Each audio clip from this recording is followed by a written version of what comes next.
Сэлэнг аймгийн прокурорын газар 2023 онд Алтан булаг бомтоор улсын хил зөрчсөн 230 зөрчлийн эргийг хэлбэршүүлсэн журмаар шийдвэрлэж 102 сая төгрөгийн торгуул ноогдуулж 110 сая төгрөгийн бараа бүтээгдэхүүн хураан авсан байна. Харин зөрчлийн 8 хэрэгт хэрэг бүртгэлтэй эргэнэж 90 хүн шинжтэй 2 үйлдэлийг шалгажээ. Харин 2024 оны эхний 3 сарын байдлаар гайлын хяналт шалгалтаар 78 зөрчлийг илрүүлэн 64 иргэн 14 хуулийн этгээдэд нийт 33 сая төгрөгийн торгох шийтгэл оногдуулж 59 сая 367 мянган төгрөгийн үнэ бүхий зөрчилтэй бараг хураан авч улсын орлого болгохоор шийдвэрлэжээ. Эргээд хууль эрх зүйн мэдлэг дутамгаас хилээр нэвтрэхдээ бидээ хувийн хэрэглэнээс их хэмжээний эмийн хэрэгсэл болон бусад бараа бүтээгдэхүүнийг зөвшөөрөгдсөн хэмжээнээс хэтрүүлэн авч гарах зөрчил түгээмэл гардаг байна. 2023 онд эм болон эмийн зүйлийг гайлын хилээр хууль бусаар нэвтрүүлсэн, нэвтрүүлэхийг завдсан 48 үйлдэл бүртгэгдэж 44 иргэнд зөрчлийн тухай хуульд зааснаар хариуцлага тооцсон байна. Гайл мэдүүлэх бараа байна уу? Хоригдсон хязгаарсан бараа юм тариа байна уу? Байх. За та цэнхүү аппаратн дээр тавина уу?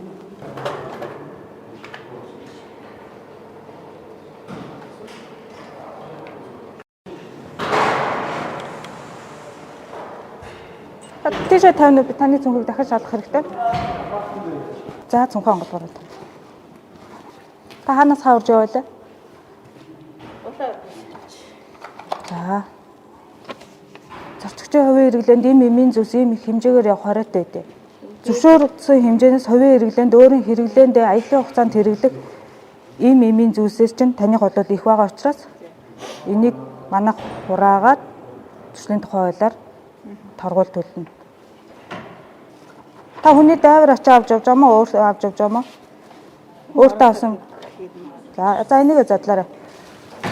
Зарчигч нь аялын хугацаанд хэрэглэгдэх эмийн зүйлсийг эмчийн бичгтээ улсын хилээр нэвтрүүлэхийг зөвшөөрнө. Саяны тохиолдол шиг их хэмжээгээр авч явахыг бол хориглоно. Их хэмжээгээр зөвлөгөөлөө зөвшөөрөлтөд аж ахуй нэгж улсын хилээр импортлоно. Зорчигчийн хувийн хэрэгцээнд зориулсан эм гэдэг нь 7 хоногийн хугацаанд хэрэглэх яаралтай тусламжийн эм, чихрийн шижин, хор тавдар дархлын олмол хомсдолтой хүмүүсийн хэрэгэлдэг эм хамаарна.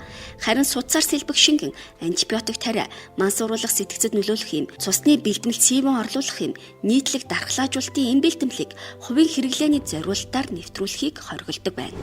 За, тус хуулийн газрын хяналтын үйл ажиллагаар илэрсэн Улсын хилээр хууль ёсрын төлөв тавьсан хураад саатуулагдсан барааны агуулгад та хүн байна.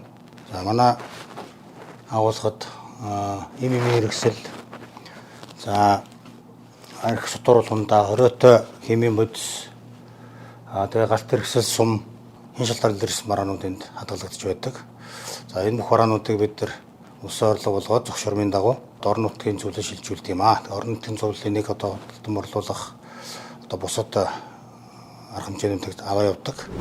Сэлэнг аймгийн прокурорын газраас тарифын болон тарифын бус хязгаарлалт тогтоосон барааг гайлын хилээр хуулиар нэвтрүүлэх зөрчлийн гаралт шийдвэрлэл шалтгаан нөхцөлийг 2023 оны 3 дугаар сарын байдлаар судалсан. За судалгаагаар иргэд маань хууль эрх зүйн мэдлэг дутмаг гайлын хилээр нэвтрүүлэхэд ямар барааг хязгаарласан, ямар барааг хориглосон байдаг талаар мэдлэг дутмаг байгаагийн улмаас ачаа дэшиндээ эмийн хэрэгсэл, арх согтууруулах хундаа химийн бодис зэрэг хориглосон хязгаарлалт тогтоосон бараа бүтээгдэхүүнийг авч орж ирж зөрчилд холбогдох цөөнгүй тохиолдол гарч байна. За тухайн төрлийн зөрчилд бол зөрчлийн тухай хууль зааснаар зөрчилтэй бараа бүтээгдэхүүнийг хураан авч улсын орлого болгож за зөрчил үйлдсэн хүнд 100 мянган төгрөгөөр торгох шийтгэл оногдуулдаг бол хуулийн этгээдэд 1 сая төгрөгөөр торгох шийтгэл оногдуулдаг.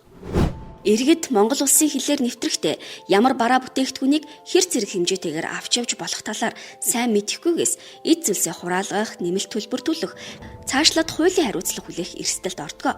Иймээс энэ төрлийн гэмт хэрэгээс урьдчилан сэргийлэх ажлыг тогтмол үр дүндээ хийх шаардлага үүсдэг байна.